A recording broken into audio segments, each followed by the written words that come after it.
Alguno podría dificultar cómo se compadecía que la Reina del Cielo ejercitase la fe, supuesto que tuvo muchas veces visión clara de la divinidad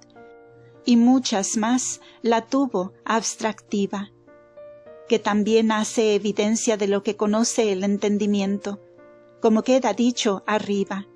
y adelante repetiré muchas veces. Y la duda nacerá de que la fe es la sustancia de que las cosas que esperamos y argumento de las que no vemos, como lo dice el apóstol, que es decirnos cómo de las cosas que ahora esperamos del último fin de la bienaventuranza no tenemos otra presencia, ni sustancia o esencia, mientras somos viadores, más de la que contiene la fe en su objeto creído oscuramente y por espejo. Si bien la fuerza de este hábito infuso con que inclina a creer lo que no vemos y la certeza infalible de lo creído hacen un argumento infalible y eficaz para el entendimiento y para que la voluntad segura y sin temor crea lo que desea y espera. Y conforme a esta doctrina, si la Virgen Santísima en esta vida llegó a ver y tener a Dios, que todo es uno, sin el velo de la fe oscura, no parece que le quedaría oscuridad para creer por fe de lo que había visto con claridad cara a cara. Y más, si en su entendimiento permanecían las especies adquiridas en la visión clara o en la evidente de la divinidad. Esta duda no sólo no impide la fe de María Santísima, pero antes la engrandece y levanta de punto, pues quiso el Señor que su madre fuese tan admirable en el privilegio de esta virtud de la fe, y lo mismo es de la esperanza, que trascendiese a todo el orden común de los otros viadores, y que su excelente entendimiento, para ser maestra y artífice de estas grandes virtudes, fuese ilustrado unas veces por los actos perfectísimos de la fe y esperanza, otras con la visión y posición, aunque de paso, del fin y objeto que creía y esperaba, para que en su original conociese y gustase las verdades que como maestra de los creyentes había de enseñar a creer, por virtud de la fe, y juntar estas dos cosas en el alma santísima de María era fácil al poder de Dios. Y siéndolo, era como debido a su Madre Purísima, a quien ningún privilegio por grande desdecía, ni le debía faltar. Verdad es que con la claridad del objeto que conocemos, no se compadece la oscuridad de la fe con que creemos lo que no vemos, ni con la posesión la esperanza. Ni María Santísima, cuando gozaba de estas visiones evidentes, ni cuando usaba de las especies que con evidencia, aunque abstractiva, le manifestaban los objetos, ejercitaba los actos oscuros de la fe, ni usaba de su hábito, sino sólo el de la ciencia infusa. Mas no por esto quedaban ociosos los hábitos de las dos virtudes teologales, fe y esperanza, porque el Señor, para que María Purísima usase de ellos, suspendía el concurso o detenía el uso de las especies claras y evidentes, con que cesaba la ciencia actual y obraba la fe oscura, en cuyo perfectísimo estado quedaba a tiempos la soberana reina, ocultándose el Señor para todas las noticias claras, como sucedió en el misterio altísimo de la encarnación del Verbo, en que diré en su lugar. No convenía que la Madre de Dios careciera del premio de estas virtudes infusas de la fe y esperanza, y para alcanzarle debía de merecerle, y para merecerle había de ejercitar sus operaciones proporcionadas al premio. Y como éste fue incomparable, así lo fueron los actos de fe que obró esta gran señora en todas y en cada una de las verdades católicas, porque todas las conoció y creyó explícitamente, con altísima y perfectísima creencia, como viadora. Y claro está que cuando el entendimiento tiene evidencia de lo que conoce, no aguarda para creer al consentimiento de la voluntad, porque antes que ella se lo mande, es compelido de la misma claridad a dar ascenso firme. Y por eso aquel acto de creer lo que no puede negar no es meritorio. Y cuando María Santísima asintió a la embajada del Arcángel, fue digna de incomparable premio, porque en el ascenso de tal misterio mereció, y lo mismo sucedió en los otros que creyó, cuando el Altísimo disponía que usase de la fe infusa y no de la ciencia, aunque también con ésta tenía su mérito por el amor que con ella ejercitaba, como en diferentes lugares he dicho. Tampoco le dieron el uso de la ciencia infusa cuando perdió al niño, a lo menos para conocer aquel objeto donde estaba, como con aquella luz conocía otros muchos. Ni tanto, ni tampoco usaba entonces de las especies claras de la divinidad. Y lo mismo fue al pie de la cruz, que suspendía el Señor la vista y operaciones que en el alma santísima de su madre habían de impedir el dolor. Porque entonces convenía que le tuviese y obrase la fe sola y la esperanza. Y el gozo que tuviera con cualquiera vista o noticia, aunque fuera abstractiva, de la divinidad,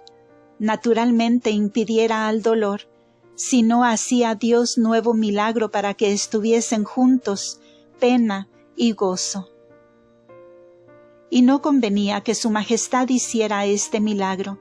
pues con el padecer se compadecían en la Reina del Cielo el mérito e imitación de su Hijo Santísimo, con las gracias y excelencias de madre.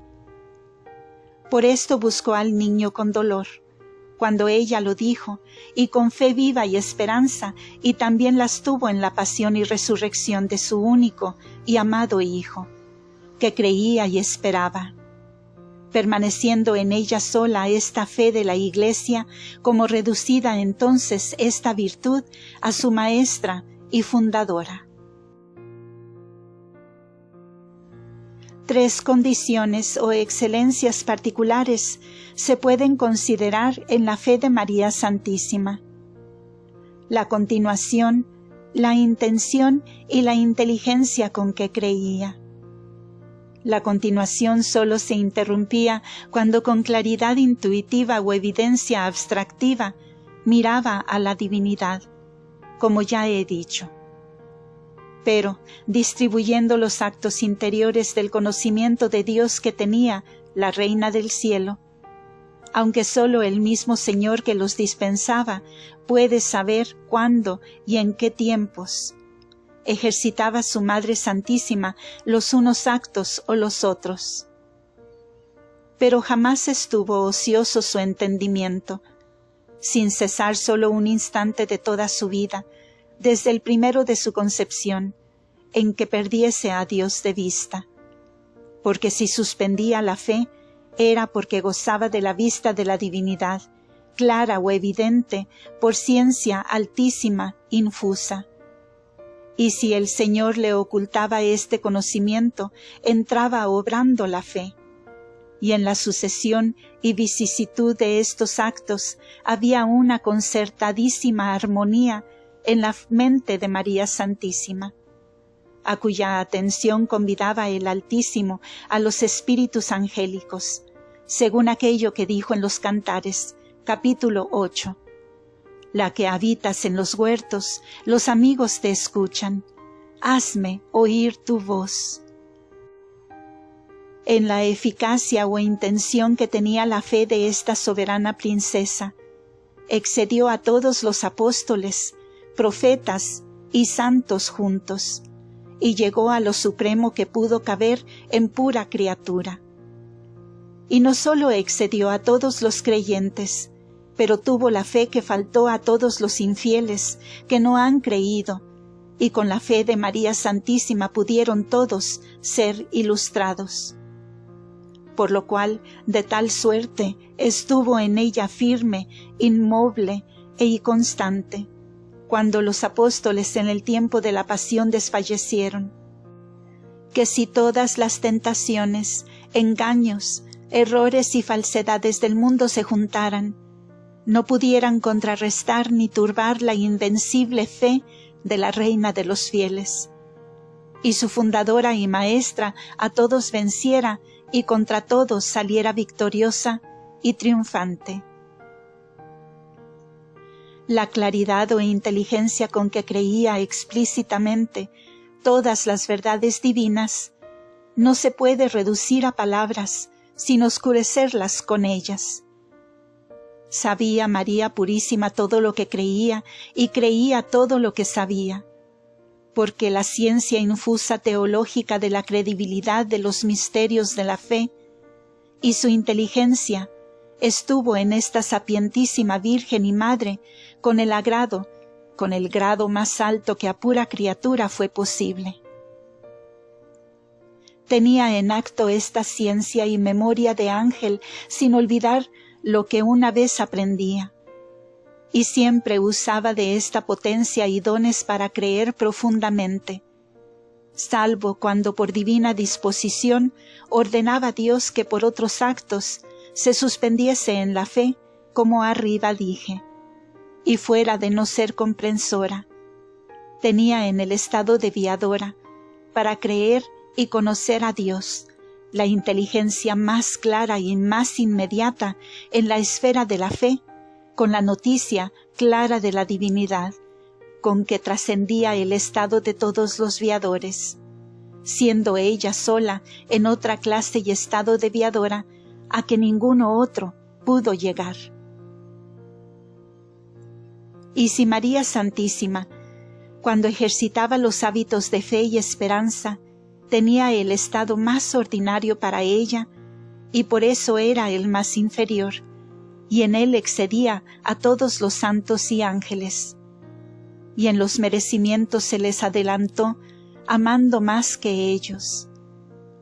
¿Qué sería lo que obraba, merecía y amaba, cuando era levantada por el poder divino a otros beneficios, y estado más alto de la visión beatífica,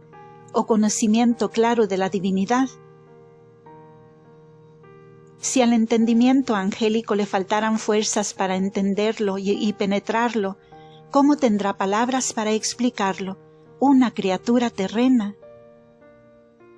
Yo quisiera a lo menos que todos los mortales conocieran el valor y precio de esta virtud de la fe, conociéndola en este divino ejemplar, donde llegó a los últimos términos de su perfección y adecuadamente tocó el fin para que fue fabricada. Lleguen los infieles, herejes, paganos, idólatras, a la maestra de la fe, María Santísima, para que sean iluminados en sus engaños y tenebrosos errores, y hallarán el camino seguro para atinar con el último fin para que fueron criados. Lleguen también los católicos y conozcan el copioso premio de esta excelente virtud, y pidan con los apóstoles al Señor que les aumente la fe, no para llegar a la de María Santísima, mas para imitarla y conseguirla, pues con su fe nos enseña y nos da esperanza de alcanzarla nosotros, por sus merecimientos altísimos. Al patriarca Abraham llamó San Pablo Padre de todos los creyentes, porque fue quien primero recibió las promesas del Mesías y creyó todo lo que Dios le prometió, creyendo en esperanza contra esperanza, que es decir, cuán excelente fue la fe del patriarca, pues él primero creyó las promesas del Señor, cuando no podía tener esperanza humana en la virtud de las causas naturales. Así, para que su mujer Sara le pariese un hijo ya estéril, como para que ofreciéndosele después a Dios, en sacrificio como se lo mandaba, le quedase de él la sucesión innumerable que el mismo Señor le había prometido. Todo esto que naturalmente era imposible y otras palabras y promesas creyó Abraham que haría el poder divino sobrenaturalmente. Y por esta fe le mereció ser llamado Padre de todos los creyentes y recibir la señal de la fe en que se había justificado, que fue la circuncisión. Pero nuestra preexcelsa Señora María tiene mayores títulos y prerrogativas que Abraham para ser llamada Madre de la Fe y de todos los creyentes. Y en su mano está enarbolado el estandarte y vexilo de la fe para todos los creyentes de la ley de gracia. Primero fue el patriarca en el orden del tiempo, y de primer intento fue dado por padre y cabeza del pueblo hebreo, grande y excelente que su fe en las promesas de Cristo nuestro Señor y en las palabras del Altísimo. Pero en todas estas obras fue la fe de María Purísima más admirable sin comparación. Y así es la primera en la dignidad. Mayor dificultad o imposibilidad era parir y concebir una virgen que una vieja estéril. Y no estaba el patriarca Abraham tan cierto de que se ejecutara el sacrificio de Isaac, como lo estaba María Santísima de que sería con efecto sacrificado su Hijo Santísimo. Y ella fue la que en todos los misterios creyó, esperó y enseñó a toda la Iglesia como debía creer en el Altísimo y las obras de la redención. Y conocida la fe de María nuestra Reina, ella es la madre de los creyentes y el ejemplar de la fe católica y de la santa esperanza. Y para concluir este capítulo, digo que Cristo nuestro Redentor y Maestro, como era comprensor, y su alma santísima gozaba la suma gloria y visión beatífica. No tenía fe, ni podría usar de ella, ni con sus actos pudo ser maestro de esa virtud. Pero lo que no pudo hacer el Señor por sí mismo, hizo por su Madre Santísima, constituyéndola fundadora, madre y ejemplar de la fe de su Iglesia evangélica. Y para que el día del juicio universal sea esta soberana Señora y Reina, juez que singularmente asista con su Hijo Santísimo a juzgar los que después no han creído, habiéndoles dado este ejemplo en el mundo. Doctrina de la Madre de Dios y Señora nuestra. Hija mía, el tesoro inestimable de la virtud de la fe divina está oculto a los mortales, que sólo tienen ojos carnales y terrenos, porque no le saben dar el aprecio y estimación que piden este don y beneficio de tan incomparable valor. Advierte, carísima, y considera cuál estuvo el mundo sin fe y cuál estaría hoy si mi Hijo y Señor no la conservase. Cuántos hombres que el mundo ha celebrado por grandes, poderosos y sabios, por faltarles la luz de la fe, se despeñaron desde las tinieblas de su infidelidad en abominables pecados, y de allí a las tinieblas eternas del infierno. Cuántos reinos y provincias llevaron ciegas, y llevan hoy tras de sí estos más ciegos, hasta caer todos en la fóvea de las penas eternas. A estos siguen los malos fieles y creyentes, que habiendo recibido esta gracia y beneficio de la fe, viven con él como si no le tuviesen en sus almas. No te olvides, hija mía, de agradecer esta preciosa margarita que te ha dado el Señor, como arras y vínculo del desposorio que contigo ha celebrado para atraerte al tálamo de su santa Iglesia, y después al de su eterna visión beatífica. Ejercita siempre esta virtud de la fe,